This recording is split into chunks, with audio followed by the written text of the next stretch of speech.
Bonjour chers téléspectateurs, vous qui nous suivez de partout à travers le monde, bienvenue dans votre nouveau numéro de l'émission Éducar avec la CNPAM sur la chaîne 100% Éducation, la chaîne Télé-École. Aujourd'hui donc, nous avons l'honneur et le plaisir de recevoir dans cet espace d'art, cette galerie, Atelier du Sahel, un grand monsieur du milieu artistique, culturel sénégalais, je vous nomme monsieur Khalidou Kassé. Monsieur Kassé, bonjour. Bonjour, monsieur Fofana. Bonjour. Oui. Merci beaucoup. Merci pour l'accueil dans cet espace Atelier du Sahel, la galerie Atelier du Sahel. Donc, comme vous le savez, cette émission qui parle d'art plastique a l'habitude d'inviter des artistes de renommée internationale. Aujourd'hui, nous avons l'honneur et le plaisir d'accueillir monsieur Khalidou Kassé, donc qui est un artiste plasticien, qui est un lycée aussi, un cartonnier, qui est spécialiste en mosaïque et en sculpture. Il est par ailleurs le président du Conseil sénégalais des arts et le directeur fondateur du Centre international d'art contemporain et de culture, SIAC. Il est ancien membre du Conseil national de régulation de l'audiovisuel du Sénégal, la CNRA. Il est aussi ambassadeur de la Fondation UCAD. Il est par ailleurs ambassadeur de bonne volonté de l'Office national des pupilles de la nation. Il est ambassadeur au Global Prosperity and Peace Initiative aux Nations Unies. Il est membre de la fondation de la Banque de l'Habitat du Sénégal, BHS. Il est aussi membre du conseil d'administration de l'IFAN et à l'université Cheikh Anta Diop de Dakar. Donc, comme formation, il a fait sa formation au niveau des manufactures sénégalaises des arts décoratifs de 1977 à 1979. Par ailleurs aussi, il a fait pas mal d'expositions partout à travers le monde. Donc, comme exposition, on peut en citer un peu, c'est-à-dire donc en 1994, déjà, il a fait une exposition Vente aux enchères, Sotheby's, Vancouver, New York et New Rochelle aux États-Unis. Et en 1996, il a fait une exposition au 32e anniversaire de l'OIA à New York City aux États-Unis. Et en 1996 aussi, il a fait une exposition collective au 10e Festival international des arts plastiques de Mahares en Tunisie. En 1998, il a participé à l'exposition à l'espace culturel François Mitterrand au Périgueux, France. Et en 2000 aussi, il a participé à une exposition universelle à Hanovre en Allemagne. Dans cette même année, il a participé à une exposition au musée épiscopal Forum multiculturel d'art contemporain en Haïti. En 2005, il a participé à l'exposition à l'Assemblée nationale de Berlin, exposition galerie vis-à-vis, Büchen en Allemagne aussi. Et en 2007, il a participé à l'exposition State Building de New York aux États-Unis. En cette même année, en 2007 toujours, il a participé à l'exposition Les couleurs du Sénégal à Heidelberg en Allemagne. Et en 2010, il participe à l'exposition au centre culturel King Fahd de Riyad en Arabie Saoudite. En cette même année, il participe à l'exposition complexe donc Abrouk Mar de Jeddah. Et en 2011, il participe à l'exposition en Corée au World Master Festival.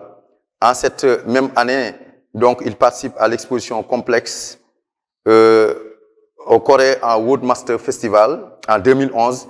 Donc, en 2011 toujours, il participe à l'exposition à la Rotonde Chambre de commerce de Paris et aussi à l'exposition à l'ancienne église du Sacré-Cœur de Casablanca au Maroc. Et en 2014, il participe à l'exposition au musée Cabildo en Argentine.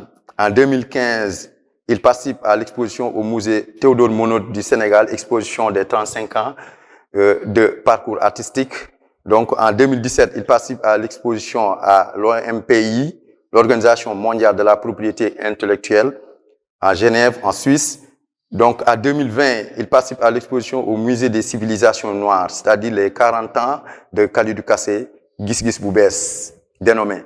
Donc, en 2021, il participe à l'exposition collective au Musée Bargoin, Festival international des textiles extraordinaires, au Clermont-Ferrand. Et en 2022, il participe à l'exposition collective à la Fondation Mosquée Hassan II de Casablanca au Maroc. Donc, il fut aussi invité d'honneur à l'exposition à Cannes, en France, au niveau du lever des fonds, une œuvre pour la recherche en faveur de l'Institut fondamental d'Afrique noire, IFAN, Université de Dakar. Et en 2023, il participe à l'exposition avec le groupe Chanel, à la galerie du 19e Paris, France. Il participe aussi à la réalisation de la galerie du Théâtre National d'Agnès Sorano et expose aussi pour la célébration du Black History Month au Musée des civilisations noires, Sénégal. Donc la liste, elle est vraiment loin d'être exhaustive.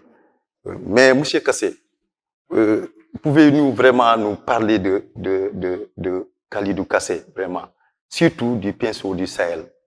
Qui est le pinceau du Sahel? Oui, merci beaucoup, professeur Fofana. Je dirais professeur parce que vous êtes artiste plasticien, n'est-ce pas, pratiquant aussi. Il est difficile de parler de soi-même. Et je pense que le parcours a parlé un peu de Khalidou Kassé. Et une bonne partie de ce que vous venez de dire, c'est la réalité, mais il y a une bonne partie où c'est des expositions individuelles. Effectivement, il arrive qu'on fasse une exposition individuelle ou collective. Mais la majeure partie de ce parcours, c'est des expositions individuelles. Il y en a juste 4 ou 5 où j'ai fait une exposition collective, où j'ai été invité.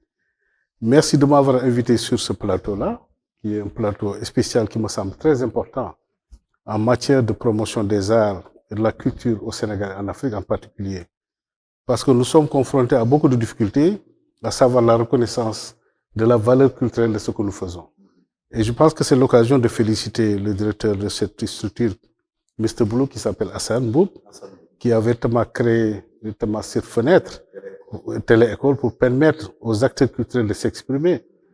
Remercier Mme Abidjan, qui est aussi artiste plasticienne, professeur d'art plastique, présidente de la CNPA, qui a véritablement, qui m'a informé de l'importance de ce que nous sommes en train de faire. Effectivement, quand j'ai entendu promotion, je pense que c'était important d'y participer, malgré mon calendrier extrêmement chargé, parce que là, je suis en partance pour une exposition en France, mais j'ai tout arrêté ce matin pour vous recevoir dans ma galerie ici pour expliquer, échanger sur ces contenus.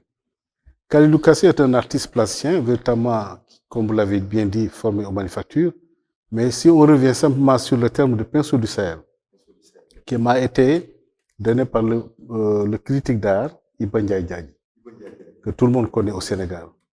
Il fut l'un des meilleurs critiques de l'Afrique de l'Ouest, qui, en étudiant mes œuvres pendant plusieurs années, parce qu'il m'arrivait qu'il vienne ici, qu'il me rende visite, regarder mes tableaux, aller et revenir pendant presque 2 ans. C'est 2 ans après qu'il a écrit un texte, il m'a surnommé le pinceau du Sahel. Et ce texte qu'il m'a remis m'est allé droit au cœur parce que j'ai compris que Iba Ndiaye avait véritablement étudié mes œuvres pour comprendre ce que j'étais en train de faire. Et c'est là où le pinceau du Sahel est né. Et depuis lors, effectivement, on poursuit ce chemin, mais toujours en tenant compte véritablement de l'identité de cette appellation de pinceau du Sahel. Du pinceau du Sahel. Donc, si on retient bien, donc c'est le nom pinceau du Sahel, donc vient de feu Iba Ndiaye Diadji. Qu'on rend hommage à tout moment. À tout moment. Merci beaucoup pour cette réponse. Et je sais que là, aujourd'hui, donc, les téléspectateurs auront une idée de l'origine de ce nom, le pinceau du Sahel, et l'image qui part toujours avec l'image de cet artiste couronné avec un béret noir. Et c'est quoi le sobriquet, si on peut l'appeler ainsi? Le sobriquet, c'est d'abord revenir sur un peu le terme de pinceau du Sahel. Vous êtes derrière un tableau. Il y a derrière vous un tableau qui représente cette appellation de pinceau du Sahel. C'est d'abord cette couleur jaune ocre du Sahel, cette atmosphère de lumière, de chaleur, de tout cela qui fait que Iba Ndiaye a su capter véritablement ces instants magiques de Sahel, pour me nommer le pinceau du Sahel, à travers mes œuvres. Mais c'est rappeler aussi que je suis un tisserand dans ma famille, je suis un mabo qui tisse le pagne. Fondamentalement, c'est un créateur. Et c'est à partir de ce pagne tissé que ces personnages sont nés, qui sont devenus les personnages filiformes de Khalidou Kassé. Parce qu'à l'époque, comme je l'ai dit à mon ami et frère Maître Guédel Ndiaye la semaine dernière, on a échangé sur le premier tableau que j'ai réalisé sur ça, que Maître Guédel a acheté, qui est dans son cabinet. Parce qu'en allant dans ce travail-là, je m'étais dit qu'on a fait, l'Occident nous a tout donné. Nous a donné le pinceau, le chevalet, la palette, la peinture et tout cela. Le carton, le canson, le Bristol. l'encre de Chine, tout cela, le fusain, en tout cas la gouache, tous les matériaux. Mais c'est à nous maintenant d'imprimer notre identité sur ce que nous faisons. Et je me réclame d'artistes africains, pur produit de l'Afrique, qui essaient de prendre en compte les préoccupations de l'Afrique à travers ses us et ses coutumes, pour rappeler encore à la conscience collective que l'Afrique est le berceau de la civilisation. Au-delà, comment peut-on faire aujourd'hui pour véritablement marquer cette empreinte-là à travers nos toiles? C'est simplement de travailler à faire comprendre ce que nous faisons par rapport à notre environnement socio-culturel. Et c'est à partir de cela que tous ces personnages sont nés, à travers un pan tissé, la tête, ainsi de suite, et c'est devenu un personnage qui danse, qui chante, ainsi de suite, et qui est dans les chants aussi. Merci beaucoup pour cette réponse qui est vraiment claire. Je sais que aujourd'hui, donc, nous aurons beaucoup à apprendre de ce pinceau du Sahel là. Ouais. Et tout juste revenu sur l'image qu'on parle, parce que quand on parle d'art, on parle de l'image, on parle des toiles, des œuvres d'art qui sont là. Et ça, c'est l'identité artistique de l'artiste, si je peux me répéter. Donc, par rapport à l'importance du droit dans la pratique des métiers d'art, comment comprenez-vous? Pensez-vous que les métiers d'art visuel exigent une bonne maîtrise du droit à l'image? Parfaitement. Nous avons la chance de vivre une époque extrêmement importante. C'est cette époque-là que j'appelle la civilisation presse-bouton. Presse-bouton, c'est parce que tout ce qu'on fait, que ce soit sur nos smartphones, que ce soit sur nos tablettes, on presse des boutons pour parler avec le monde. Et je pense que la toile n'a jamais été à l'honneur, c'est-à-dire l'art plastique n'a jamais été à l'honneur sur la toile du monde pour qu'on puisse voir ce qu'on fait et en apprendre encore tous les jours. L'école, pour moi, elle est devenue universelle. Il suffit de presser un bouton, de rentrer dans une galerie aux États-Unis, en France, partout. Et cela me semble important. Pourquoi? Parce que l'art aujourd'hui, dans le domaine de la culture, des arts en général, il y a énormément de nouveaux métiers qui ont émergé. De nouveaux métiers, quand je le dis, c'est parce que nous avons aujourd'hui des commissaires d'exposition. Dans la pratique, nous avons des historiens d'art, nous avons des critiques, et tout cela constitue ce qu'on appelle la chaîne de valeur. Et cette chaîne de valeur, j'ai essayé de l'expliquer récemment lors de la dernière biennale, quand j'ai créé le marché international des arts de Dakar. Le marché constitue une chaîne, un maillon qui manquait, c'était de voir comment on peut mettre en synergie cette chaîne de valeur qui constitue les artistes, le collectionneur, le critique d'art, l'historien d'art, l'avocat, le notaire, le juriste, ainsi de suite. Et tout cela, quand on a l'encadrement qu'il faut, ça permet à l'artiste de sécuriser son travail. Sécuriser son travail, c'est quoi? C'est de dire aujourd'hui, il y a énormément de droits pour les artistes. J'ai été dans une exposition en France. On m'a appelé pour me payer ce qu'on appelle mes droits à l'image. C'est ce qu'on appelle aussi le droit de monstration. On peut dire le droit à l'image, mais on peut dire le droit de monstration. Et aujourd'hui, si l'artiste est payé par rapport à ces droits de monstration, cela veut dire que vous avez présenté votre tableau, votre travail à un public qui en a profité. Nous sommes à l'époque des smartphones, les gens se photographient, se partagent.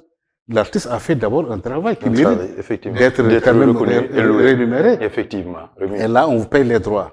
C'est différent de celui qui voit le tableau, qui s'intéresse et qui vient l'acheter. Donc, c'est un autre créneau. Au-delà de l'achat de ce tableau que la personne vient d'acheter, d'acquérir, le tableau lui appartient, mais les droits ne lui appartiennent pas. Si je donne un exemple simple, je m'explique, le galeriste expose votre tableau dans un espace quelconque ou un musée, il vous paye le fait d'avoir montré vos tableaux en public. Celui qui l'achète, quand il a envie de présenter ou bien d'utiliser votre image dans un document quelconque, parce qu'aujourd'hui, par exemple, si on prend l'exemple des grandes sociétés, quand ils font leur bilan annuel, ils utilisent des œuvres à thème qui peuvent illustrer ce qu'ils sont en train de faire. Et ces œuvres-là doivent être payées. Donc, c'est aussi une autre forme de droit. Comme on l'a vu, vous l'avez fait avec des sociétés ici et des banques de la place. Effectivement, j'ai travaillé plusieurs fois avec des banques qui ont acheté des droits pour pouvoir illustrer soit c'est des agendas, c'est des cartes de vœux, c'est des calendriers ou simplement c'est des agendas qu'ils offrent à leurs clients. Et ça, la banque, par exemple, choisit 4, 5 tableaux, ils vous payent les droits, et en ce moment, ils ont le droit de reproduire ces œuvres-là. Et tout cela constitue des droits aujourd'hui qui peuvent faire vivre l'artiste par rapport à son travail. Maintenant, ça demande d'être encadré. L'artiste ne peut plus être seul en ce 21e siècle finissant. Pourquoi? Parce que l'artiste doit être encadré avec un manager, soit ou bien simplement un agent d'artiste, qui vous permet de lire les contrats, de les comprendre, de savoir où est-ce qu'on va. Il m'est arrivé la dernière fois de prêter une œuvre à un musée à Washington, et cette œuvre, avant de partir, il a fallu que j'aille voir mon avocat pour qu'il me dise exactement quelles sont les modalités pour pouvoir prêter cette œuvre-là. Effectivement, l'œuvre a été prêtée à ce musée, et pendant 1 an, ils en ont usé. Effectivement, ce n'était pas une location, mais juste un prêt. Et en ce moment, c'est quoi? C'est parce que le collectionneur, donc sénégalais, qui détenait cette œuvre-là, a dit, je vais le prêter au musée. Il y a eu donc un contrat qui liait le musée avec par rapport à l'œuvre. Il y a tous ces facteurs-là aujourd'hui qui jouent. Il y a aussi des musées qui vous demandent de prêter votre œuvre pour une circonstance bien déterminée, et c'est à l'artiste de dire que je vous prête ou je vous loue l'œuvre. Donc ce qu'on appelle louer une œuvre pour un musée. Le musée peut en profiter parce que le musée, quand on rentre là-bas aussi, les gens se payent pour rentrer dans un musée. Et je pense que c'est en ce moment, le bon moment même, par rapport à cette émission que Télé École fait, pour expliquer à la communauté vraiment le véritable travail des artistes et qu'est-ce qui les attend en matière de droit. Oui, voilà, parce que là, vous venez tout juste de parler de chaîne de valeur, de parler de location, de parler de vente, de prêt. C'est-à-dire que ici, l'œuvre d'art devient un produit qui est vraiment prisé non seulement, mais un produit à valoriser et un produit à suivre dans le temps. Maintenant, quelle est donc la solution à avoir donc concernant le milieu artistique? Il s'agit donc d'avoir soit une organisation ou bien un GIE ou bien une banque, une société pour pouvoir organiser cela. Qu'est-ce qu'il faut réellement? Alors, il y a plusieurs structures dans le monde et notamment au Sénégal. Au Sénégal, on a la SODAV qui s'occupe de question des droits pour les artistes et qui fait un excellent travail d'ailleurs, il faut le dire. Mais il y a d'autres structures dans le monde, comme la DGAP, où par exemple, si l'artiste a eu à avoir son tableau présenté ou en public quelque part, à la fin de l'année, il y a des calculs qui sont faits pour pouvoir rémunérer les artistes. Rien que parce que leurs œuvres ont été montrées soit à la télévision suisse, à la télévision donc américaine, ainsi de suite, ou française même. Ils ont des méthodes de calcul pour payer l'artiste par rapport à cette œuvre-là qui a été montrée dans une chaîne de télévision ou simplement dans une exposition. Rien que pour l'apparition de l'œuvre. L'apparition de l'œuvre. Et là, il mentionne que ce montant par exemple, si je prends un exemple comme ça, ce montant de 1 million est payé parce que l'œuvre a été montrée à 2 reprises ou 3 reprises sur tel lieu et tel lieu. Et il précise même le lieu où ça a été montré. Et maintenant, je pense qu'il y a des collaborations entre des sociétés de droit, comme la SODAV et d'autres structures, qui ont des coopérations qui leur permettent d'envoyer le paiement de ces droits à certains artistes. Mais ceux qui sont impliqués directement peuvent être payés directement par la maison mère. Ça dépend un peu de l'art ou l'artiste. Et là, quelle est la disposition que doit prendre l'artiste dans cette organisation? La disposition que doit prendre l'artiste. Parce qu'il faut vraiment d'abord être imprégné, c'est-à-dire du milieu d'abord, et ensuite avoir un certain nombre de connaissances, bien des bagages à pouvoir suivre et protéger ça. Quelle est la disposition? Moi, ce que je conseille, en termes de contribution à ce niveau, c'est de se mettre à niveau. D'abord, localement. Il faut que l'artiste, s'il veut faire un travail professionnel, travailler pour son pays et l'ailleurs, il doit d'abord se faire identifier. Se faire identifier sur le plan fiscal. Un autre élément, c'est de dire comment je peux faire pour être accompagné dans le cadre de mon travail. C'est de répertorier ses œuvres, de dire que j'ai telle œuvre qui a été créée en 1977, cette œuvre se trouve à tel lieu. Et ça demande un suivi. Ce n'est pas l'artiste qui peut le faire. Celui qui peut le faire, c'est l'agent de l'artiste, qui photographie les œuvres, qui les répertorie et qui les donc classe. La classification permet de comprendre l'œuvre qui a été créée parce que chaque œuvre doit avoir une identité. C'est comme un être humain qui a une carte d'identité. Parce que l'œuvre d'art, c'est comme un enfant. Il doit avoir un bulletin de naissance. L'œuvre a été créée en telle période, avec telle technique, avec telle matière, ainsi de suite. Et c'est ce qui figure, ce qu'on appelle la fiche technique. Et c'est cette fiche technique qui permet d'avoir une orientation sur la traçabilité de l'œuvre. Ensuite, c'est de dire comment mes œuvres ont été présentées dans le monde. Si vous êtes en phase avec une société de droit, vous pouvez, par exemple, il m'arrive souvent, par exemple, que ma société m'appelle ou m'envoie un message pour me demander de leur envoyer des œuvres qui ont été présentées quelque part ou peut-être qu'il les a échappées. Je prends ces photos, je leur envoie ça. Ces images me permettent d'avoir aussi cette traçabilité. Donc, l'artiste devient une administration culturelle. C'est ce qu'on appelle les industries culturelles et créatives. Mais dans ce contenu-là, il faut savoir qui est qui et qui fait quoi. Et il y a plusieurs facteurs, la musique, les arts plastiques, la sculpture, la danse, et ainsi de suite. Et tout cela maintenant, chaque secteur doit prendre en charge ses préoccupations à ce niveau et aussi faire énormément de recherches. Ces recherches vous permettent de vous mettre toujours à niveau de savoir quelles sont les tendances à travers le monde. Parce qu'aujourd'hui, vous allez à Sotheby's, vous l'avez dit, moi j'ai eu la chance d'exposer à Sotheby's. C'est presque la plus grande maison de vente aux enchères dans le monde. Nous avons d'autres comme Drouot, nous avons d'autres comme Piazza, nous avons d'autres comme Christie's. Et ces maisons de vente aux enchères aujourd'hui sont véritablement en train de faire un excellent travail, même avec les artistes africains. Il y a beaucoup d'artistes africains asiatiques qui sont vendus dans ces maisons de vente aux enchères. Parce que moi, je reçois régulièrement, pratiquement, je peux dire quotidiennement, parce que ça bouge, je reçois quotidiennement leur compte rendu. Chaque jour, je pense que j'ai un message qui m'arrive pour me dire il y a telle vente aux enchères, il y a telle vente. Et on va les noms figurer. Certainement, c'est beaucoup d'artistes sur le plan international, mais de temps en temps, on a des artistes africains. Si on comprend bien, donc ici, l'œuvre d'art et l'artiste en tant que tel, ce n'est que la partie visible de l'iceberg. Mais au fond, il y a un travail et une organisation qui se fait pour, comme vous l'avez si tantôt bien dit, savoir qui est qui et qui fait quoi. Et toujours dans ce milieu-là, je rappelle aux téléspectateurs qui viennent de nous suivre que nous recevons aujourd'hui sur ce plateau Educar, donc un artiste, M. Khalidou Kassé, donc qui est un artiste peintre, licier aussi. Toujours pour revenir au niveau des questions. Vous êtes fondateur aussi de la première école privée de formation en art visuel au Sénégal, dénommée Tagat. Parlez-nous de cette expérience. Alors, c'est une belle expérience dont j'aime bien parler souvent. Parce que en réalité, c'était un projet qui était dans ma tête depuis les années 77, au moment où je faisais ma formation aux manufactures de Thiès. Avant de rentrer là-bas, je cherchais à savoir s'il y avait une école de formation dans les régions, mais il n'en existait pas.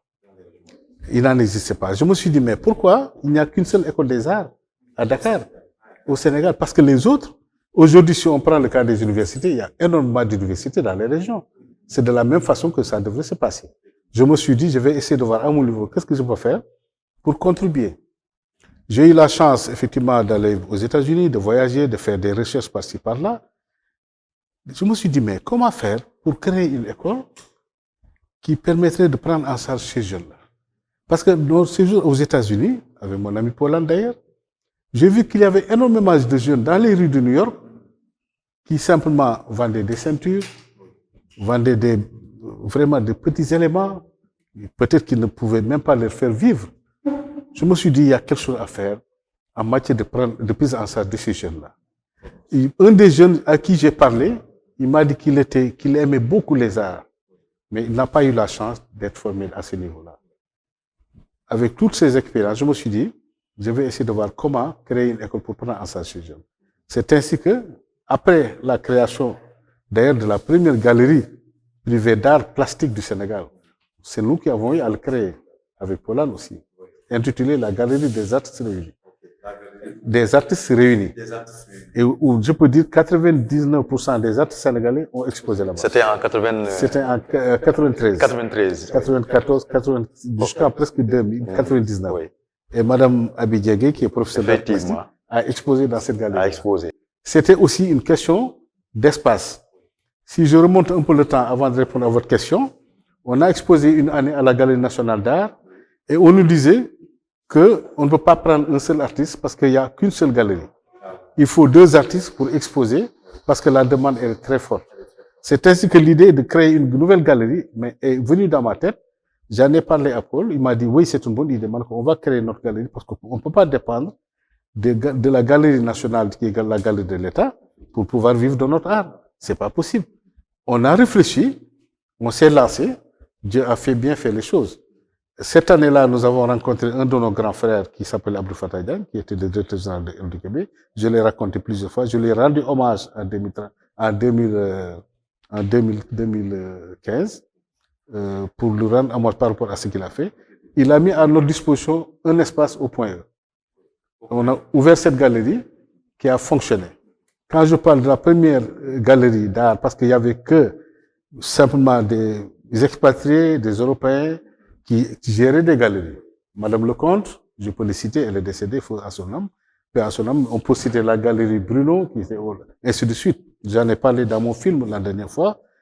Et on a fait marcher cette galerie-là. Plus tard, effectivement, cette galerie a évolué. J'ai pensé maintenant, au départ de Poland ou des États-Unis, moi j'ai dit, je vais me battre pour créer une école d'art. C'était un projet depuis 1974 peut-être. Et cette galerie a été mise sur pied. Je suis allé là où je dois aller, mettre les documents qu'il faut pour avoir l'autorisation d'ouvrir. Cette galerie, cette école a été mise sur pied, inaugurée au point E, avec l'ancien ministre à l'époque. Quand je me suis battu pour mettre sur pied cette école-là, j'étais très fier d'avoir eu des étudiants, d'avoir eu, après plusieurs nationalités, il y en avait presque une dizaine de nationalités, et des ambassades m'appelaient pour me dire qu'ils ont leurs enfants qui s'intéressent à l'art, ils ne voyaient pas d'école d'art. Donc, ils venaient à Tagat. Donc, Tagat a formé environ un peu moins de 1700 jeunes qui sont sortis de Tagat. Mais en faisant cette école-là, je me suis dit, je ne vais pas former un peintre, simplement. Il va faire un tableau et après, il ne saura même pas où le vendre. Parce que pour être connu dans l'art, ça demande du temps. Comme je le disais souvent, que choisir la voie de l'art, c'est choisir la voie de la difficulté. Parce qu'il y a beaucoup d'écueils sur le chemin. Je dis, comme on parle d'audiovisuel, parce qu'en parlant des numériques et tout ça, j'ai dit, je vais former des caméramans, des preneurs de son, mais des artistes en même temps. Parce qu'on a vu qu'au niveau de cette école-là, Tagat, il y avait aussi les arts numériques. Les arts numériques. Donc, les arts numériques qui émergeaient. Exactement. Et qui faisaient un peu, et là, qui laissaient un peu la place aussi, la cohabitation avec ces arts numériques. Exactement. D'ailleurs, là, si on parle d'installation dans le domaine des arts, ça a fait appel à plusieurs compétences. Il y a le caméraman, il y a le vidéaste, il y a le preneur de son, il y a ceci. Et ceux qui viennent s'inscrire à l'école, il y a parmi eux qui ont des dons d'artistes. Parce qu'on ne forme pas un artiste, encore une fois. On est artiste. C'est un don que Dieu vous donne.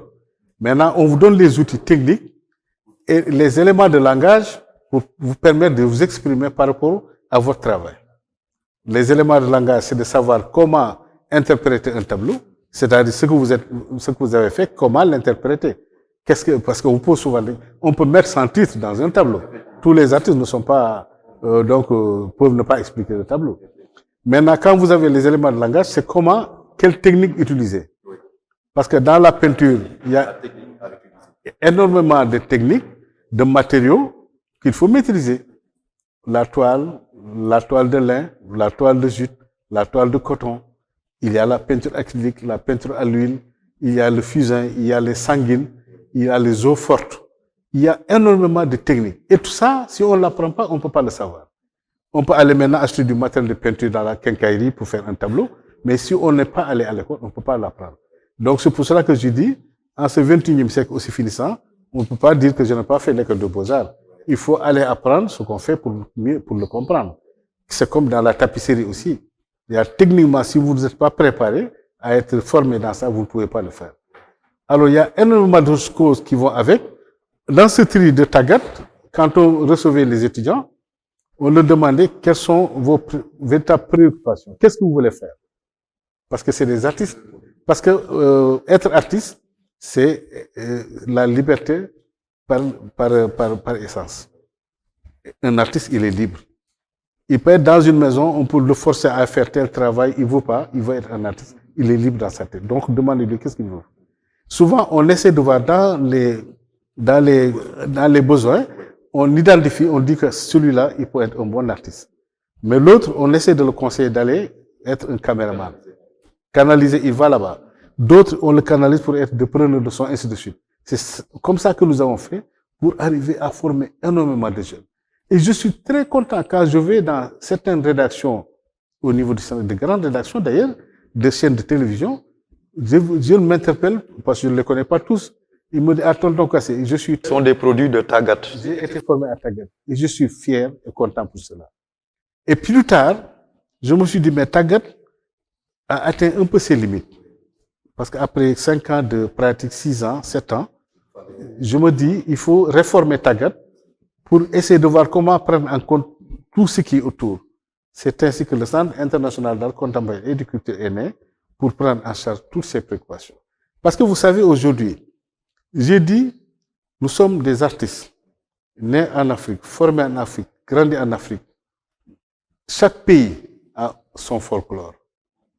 Comment peut-on faire aujourd'hui, nous, en tant que créateurs, pour réenchanter notre folklore? Tout le temps, les gens vous disent, non, ça c'est du folklore. C'est du folklore. Mais comment faisons-nous aujourd'hui, nous, pour réenchanter ce folklore? Ce folklore-là, c'est nous qui devrons l'habiter, l'habiller et donner du contenu. C'est ça qui nous permet aujourd'hui de définir notre identité pour devenir ce que nous avons et pouvoir le vendre sur la face du monde. Merci. Mais quelle appréciation maintenant faites-vous de la formation? Parce que quand vous allez jusqu'à créer, donc, comme vous l'avez dit, le centre Tagat et le centre international, il y a quelque chose qui vous a poussé. Mais à l'image de ce qu'on voit aujourd'hui, quelle est donc cette appréciation que vous faites de la formation en art visuel au Sénégal? D'autant plus que nous avons l'École nationale des arts qui est toujours là, qui est dénommée maintenant l'École nationale du métier de la culture, des arts et de la culture, autant pour moi. Quelle est cette appréciation que vous faites et quelle est l'appréciation que vous faites concernant le contenu de l'apprentissage? L'appréciation que j'ai faite concernant ce contenu-là, c'est simplement dire que j'ai une préoccupation de prendre en compte cette jeunesse. Cette jeunesse aujourd'hui qui, s'ils ont envie de faire de l'art, d'aller dans le domaine de la culture, comment les accompagner? Parce que je suis passé par là. Je me suis dit, ma meilleure façon de contribuer, c'est de leur tendre la main, de voir comment les prendre en charge pour qu'ils soient des artistes, mais qui peuvent vivre de leur art aussi. Oui, des artistes. Parce que faire un tableau, simplement, c'est un artiste comme ça, être aérien, des choses. Non, je ne parle pas de l'art pour l'art. L'art pour l'art ne nous ramène du tout. L'art pour le développement et l'avancement. L'art pour le progrès et l'avancement. Et en ce moment, qu'est-ce que je fais? J'ai dit, je forme un artiste qui peut travailler, qui est aussi multifonctionnel. L'artiste doit être transversal en ce moment. Parce que même si vous voulez faire une installation, mais vous pouvez apprendre à manier la caméra pour filmer ce que vous voulez, photographier ce que vous voulez, dessiner ce que vous voulez. Si vous ne l'apprenez pas, vous ne pouvez pas le faire. On peut faire quelque chose, dire au caméraman de venir, de celle de venir, effectivement, il y a plusieurs métiers, mais il faut apprendre tout cela. Si ça marche de ce côté-là, tant mieux, parce que vous pouvez créer des œuvres et avoir un autre métier et ne pas brader vos œuvres. Cela vous permet d'acquérir encore de l'expérience et plus tard de voir que vous avez créé et vous ne pas basé pour brader vos œuvres, tout simplement, pour aller vers ce qu'on appelle le matérialisme. Et c'est pas bon. Parce que l'art demande beaucoup de recherche, beaucoup de concentration. Parce qu'au-delà même de l'émotion, c'est d'abord là aussi la valeur émotionnelle, mais il y a aussi une valeur économique.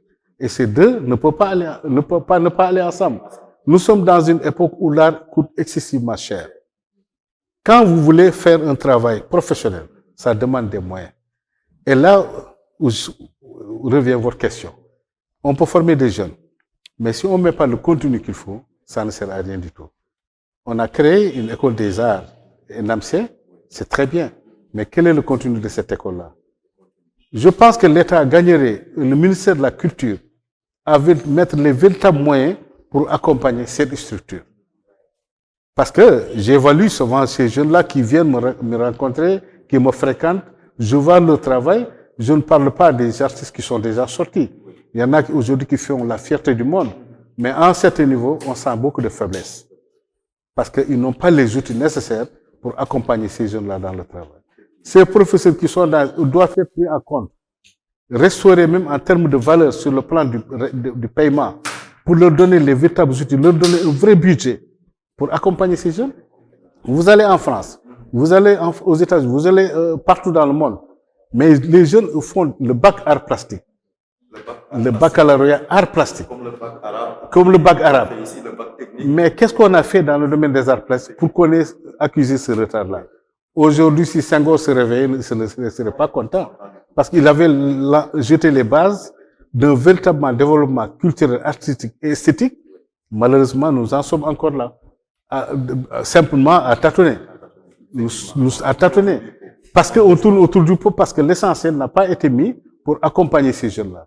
Et ça demande des moyens, ça demande un budget. Accompagner, c'est un encadrement qu'il faut, mettre un véritable budget. Et l'école, est-ce qu'elle a déjà été créée? L'école n'existe pas. L'école existe virtuellement. Dans tous les domaines, on a mis énormément de moyens pour accompagner, pour mettre sur pied ces écoles. Même l'école du pétrole est née récemment. Tout récemment.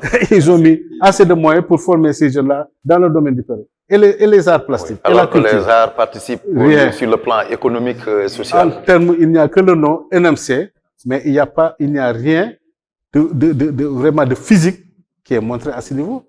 D'autant plus que, comme vous venez si bien de le dire, l'art d'abord c'est la liberté. Et comme on voit le bâtiment qui abrite aujourd'hui l'École nationale des arts, l'ENAMC, donc c'est un espace qui ne permet pas un peu la liberté d'expression.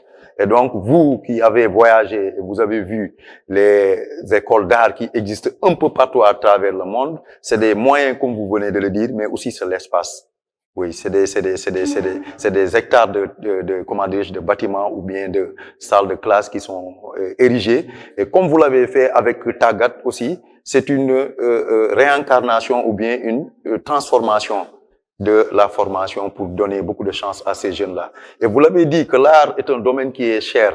Si on parle du point de vue matériel, et vos œuvres qu'on voit, les toiles, les pinceaux, la peinture, cette matière-là avec laquelle vous travaillez, pouvez-vous nous en dire un peu plus pour connaître un peu la portée économique de cette, ou bien le coût même d'une œuvre d'art? Oui, toujours en parlant de l'NMC, de la formation, vous avez parlé d'espace. Je viens de rentrer d'Abidjan. J'étais là-bas récemment, Abidjan, avec pour une résidence, c'est un workshop avec des artistes marocains et ivoiriens.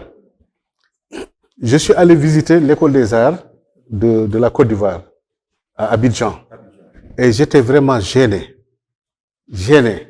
Parce qu'on m'a amené dans une école où il y avait 6000 étudiants. 6000 étudiants. J'ai demandé au gars, enfin au professeur, je lui ai dit, mais est-ce que vous parlez de 6000 étudiants ou 600 étudiants? Il me dit, il y a 6000 étudiants. Et dans chaque département, il y a ce qu'il faut. Même la formation en tapisserie. Les espaces de sculpture, les espaces d'installation. Mais quand je suis rentré, j'avais l'impression d'être dans une ville. Et puis le foisonnement artistique, le dynamisme artistique. Les artistes avaient leur document, leur papier sous le bras, dans leur environnement. Comme ça se faisait à l'époque de Senghor. Je me suis dit, mais qu'est-ce qu'on a fait à Dieu pour nous en trouver à ce point-là? Et je pensais à l'appartement de Liberté 6 qui accueille l'école des Beaux-Arts. Est-ce que c'est normal ça? Il faut le rectifier.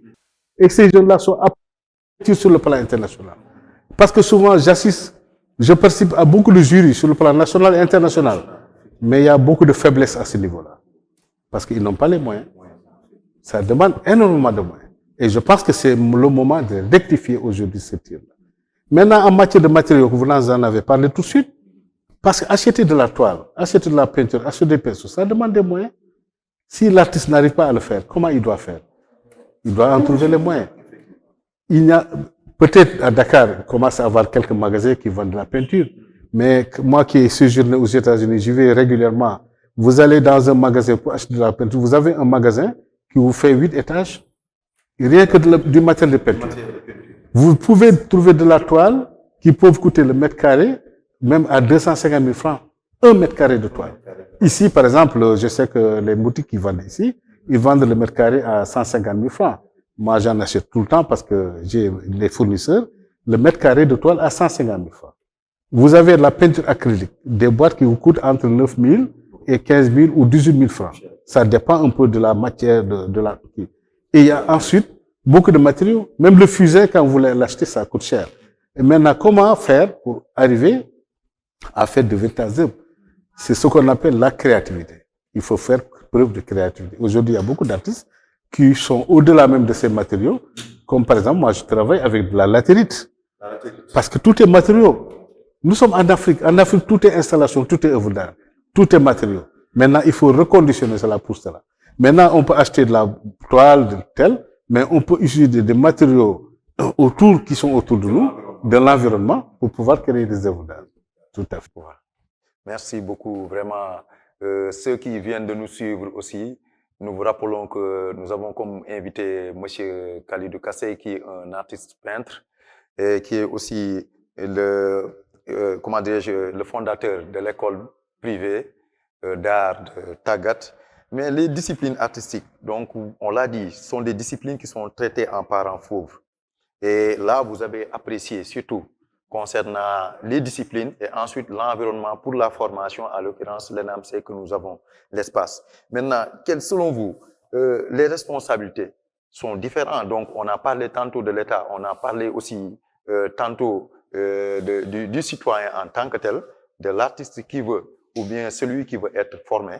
Mais dans cet ensemble-là, est-ce qu'on peut parler d'issue favorable pour un artiste aujourd'hui? Ou bien il faudra réformer d'abord le cadre pour que tout le monde se retrouve ou bien se voit concerné dans ça? Il faut réformer le cadre. C'est important, vous l'avez dit. Mettre ce qu'il faut à la place. Justement, cette phrase, vous l'avez bien dit, parce que quand on n'est pas formé dans le domaine de la culture, on ne peut rien comprendre de ce que nous faisons. Si on met un politique qui est là-bas, qui dirige, il n'a même pas les éléments pour comprendre ce que nous faisons. Il n'a pas le ABCD pour comprendre ce que nous faisons. Donc, forcément, il nous désoriente. Et la véritable orientation, c'est de dire, nous avons les personnes qu'il faut à la place qu'il faut. D'abord, j'ai parlé de moyens. Aujourd'hui, j'ai parlé de pétrole tout à l'heure.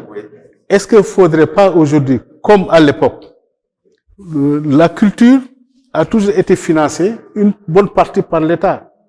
Je ne parlais pas de l'État, mais de l'État-providence, mais de l'État partenaire. Parce qu'à l'époque, il y a des fonds qui sont mis en place. Jusqu'à présent, d'ailleurs, je ne sais même pas si ça... Des fonds qui sont alloués aux artistes. Des fonds de soutien, d'aide aux artistes. Le mot d'aide, d'ailleurs, depuis plusieurs années, je pense que ça fait une vingtaine d'années où j'ai dit que le mot aide dérange. On doit le sortir de notre vocabulaire. On n'a plus à aider les artistes. On les soutient, on les accompagne. Les artistes, c'est des citoyens qui payent leurs impôts, qui ont de la dignité. Ils participent à l'économie du pays. Participent à l'économie du pays. Effectivement. Tous les gens qui viennent au Sénégal, forcément, ils rentrent avec un ou deux tableaux. Mais ils ne diront pas un artiste tel, Khalidou Kassé, ils diront un artiste sénégalais. C'est ça la dignité. On doit enlever le mot aide et dire qu'on le soutient, on les accompagne. Vous allez au Maroc ici, moi j'y vais régulièrement. L'office sérifien du pétrole et des phosphates, mais il finance énormément la culture. Senghor avait mis la loi des 1% qui n'a jamais été appliquée. Parce que si vous construisez un immeuble de tant de milliards, il y a 1% qui doit revenir à l'artiste. Ça, c'est une loi qui date des années de Mathusalem. On a dépassé. La vie devient de plus en plus. Est-ce qu'on va attendre ces 1%-là? Si on construit un bâtiment de 10 milliards, si on sort 1%, c'est combien? Ça ne représente rien du tout. 1%, c'est dépassé. Cette loi doit être réformée pour le reverser dans le domaine du pétrole, pour dire que maintenant, tout ce qui a produit le pétrole, on sort un pourcentage, et je pense qu'on pourrait aller même jusqu'à 5% pour financer la culture.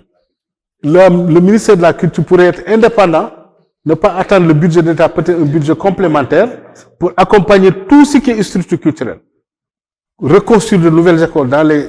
Parce qu'à Kédougou, on devrait construire une école des arts, à Tambacounda, un peu partout, pour permettre à ces jeunes-là, même si c'est une petite école, d'apprendre là-bas et maintenant de remonter sur Dakar comme Pour fixer les jeunes. À l'image de l'université, comme fixer les jeunes. Fixer les jeunes et éviter aussi l'immigration clandestine. Tous ces jeunes qui partent, c'est parce qu'ils n'ont pas les moyens d'exprimer ce qu'ils veulent en termes de vivre, d'exprimer même ce qu'ils veulent. Parce que si on apprend à être formé dans tel domaine, on peut en vivre. À l'époque, quand j'ai créé Tagat, je peux le dire ici, il y a une dame qui a amené son neveu, qui a été formé à Tagat. Il était caméraman, il était monteur, il était vidéaste, ainsi de suite. Il a été formé, il est retourné dans son village, je ne sais plus, vers Kédougou ou quelque chose comme ça. Mais il est devenu le meilleur caméraman du village. Il s'en sortait largement parce que tous les jours, il était sollicité. La promotion du développement local. Il y a des mécanismes pour prendre en compte ces jeunes-là. Mais malheureusement, on n'a pas pris le temps de les étudier carrément. En 2000, il y a quelques années, quand le ministre Sidiki Kaba était le ministre des Affaires étrangères, il m'avait invité à Diamniadio pour présenter une œuvre sur la pirogue de l'immigration clandestine. C'était même pas la pirogue, mais c'était la partie culturelle qui devrait prendre en compte ces questions de sécurité. Parce que c'est aussi des questions de sécurité. J'ai présenté, je vais vous envoyer l'image d'ailleurs, j'ai présenté la pirogue à Diamniadio. Le président Macky Sall l'a visité, le président Adama Barrow l'a visité, mais quand on va dans cette pirogue, ce qu'il y a dedans, mais on est ahuri. On se dit que où vont ces jeunes-là, et même des bébés qui étaient en partance. Mais au-delà de cette question de sécurité sur le plan migration, il y a les questions aussi de djihadisme dans la zone Sahel. Il y a aujourd'hui énormément de problèmes. Iba Ndiaye, le peintre, il y a deux Iba Ndiaye.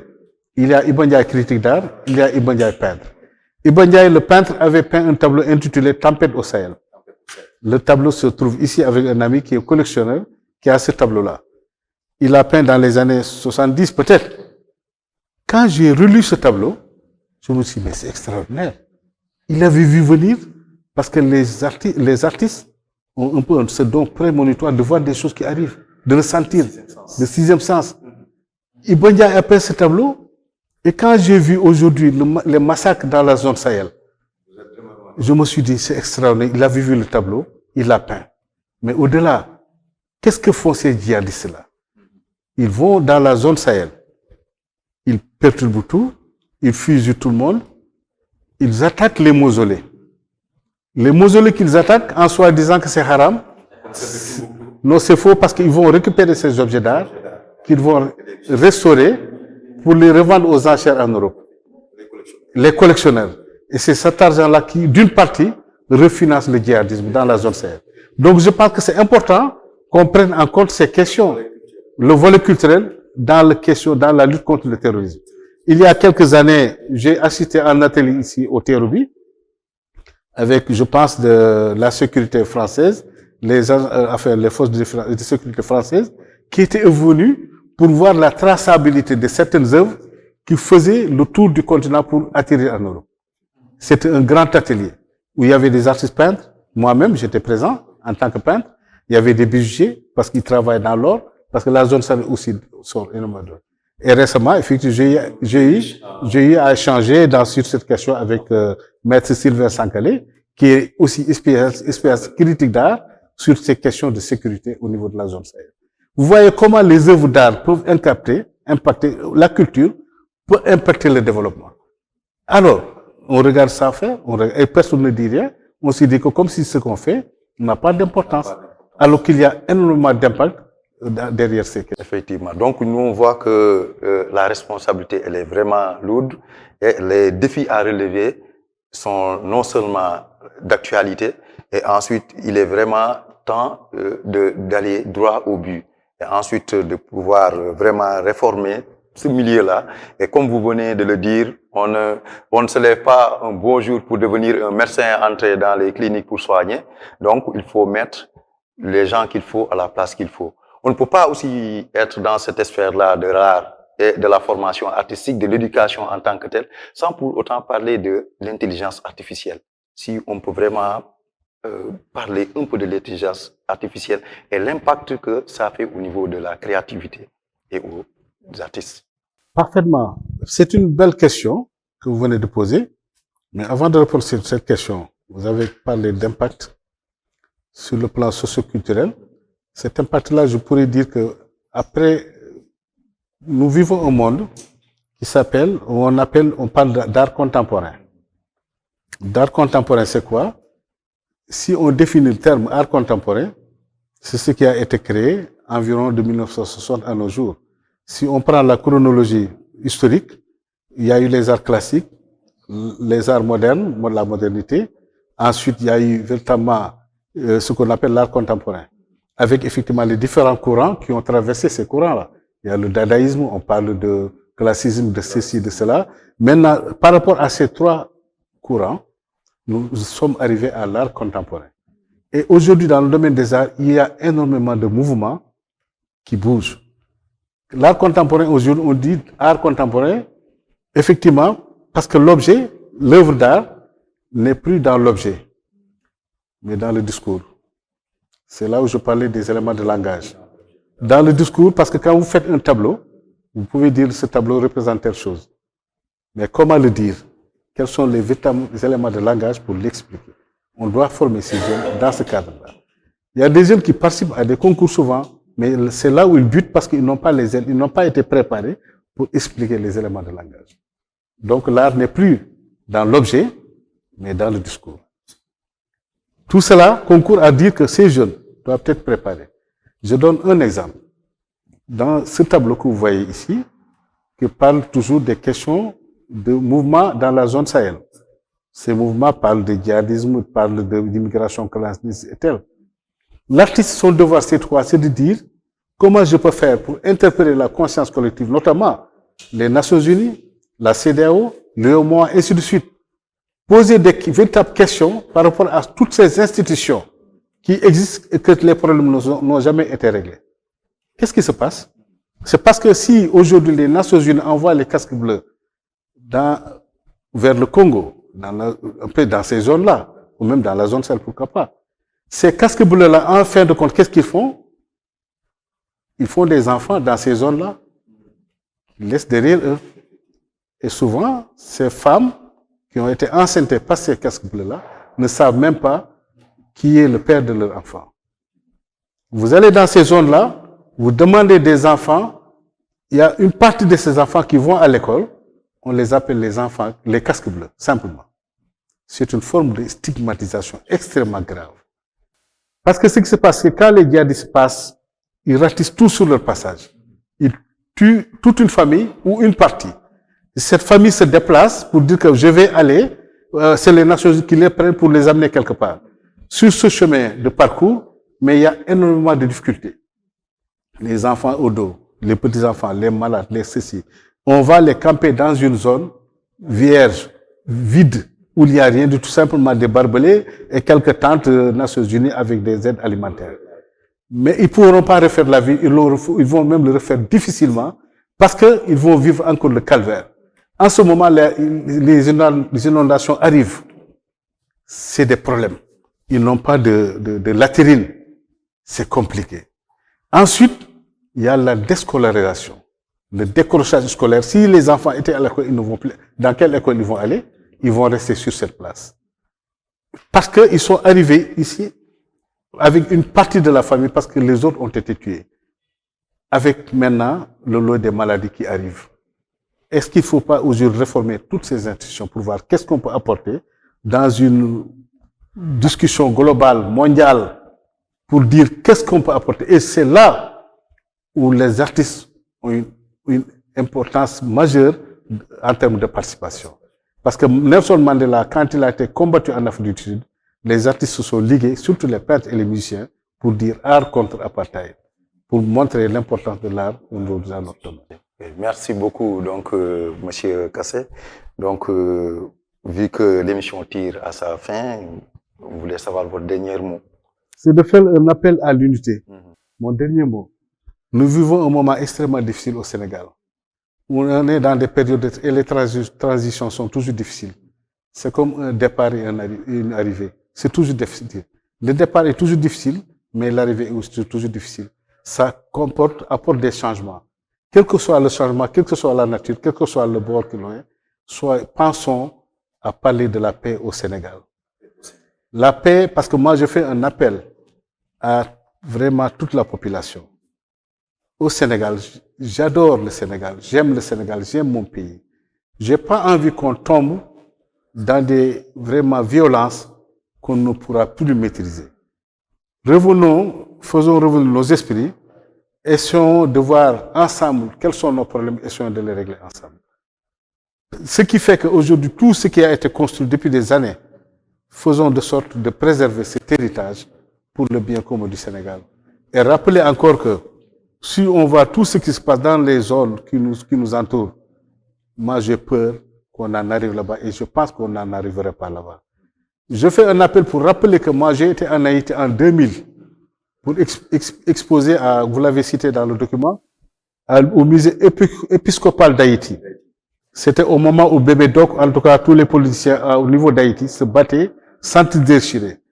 Quand l'avion a atterri en Haïti, dans la nuit même, on m'amenait à l'hôtel, je voyais des choses qui jonchaient la rue, les goudrons, je pensais que c'était des troncs d'arbres.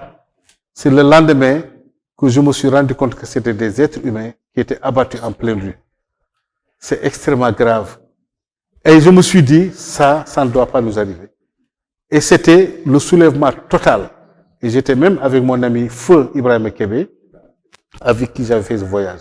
Quand on voit ces atrocités, ce qui se passe aujourd'hui au Burkina, au Japon, excusez-moi, au Congo, dans la zone, faisons en sorte d'éviter tout cela. Essayons de trouver la paix ensemble pour aller vers le développement. Donc, Ludul Djamb Kougen, donc l'émission tire vraiment à sa fin. Et merci beaucoup merci beaucoup autant pour moi, chers téléspectateurs, d'avoir vraiment pris le temps de nous suivre. Donc, pour ce numéro de Éducar sur la chaîne 100% Éducation Télé-École avec la CNPM. Et nous vous donnons rendez-vous éventuellement pour une prochaine édition de cette émission Éducar, toujours sur la chaîne Télé-École, la chaîne 100% Éducation avec la CNPAM.